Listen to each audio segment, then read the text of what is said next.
सिंधुदुर्ग जिल्ह्यात झालेल्या नगर परिषद आणि नगर पंचायत निवडणुकांनंतर राणे कुटुंबात मतभेद निर्माण झाल्याची चर्चा राज्यभर सुरू होती।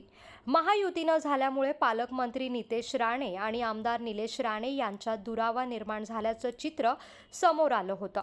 मात्र या सर्व चर्चांना पूर्णविराम देण्यासाठी आता राणे समर्थक एकवटले आहे। खासदार नारायण राणे यांच्या समर्थनार्थ जय नारायण या टॅगलाईन खाली येत्या रविवारी 4 जानेवारी 2026 रोजी बांदा ते कणकवली भव्य रॅली काढण्यात येणार आहे।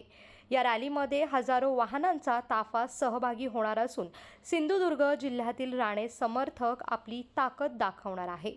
या रॅली दरम्यान खासदार नारायण राणे, पालकमंत्री नितेश राणे आणि आमदार निलेश राणे हे तिघेही एकत्रित जिल्ह्यात दाखल होणार आहे।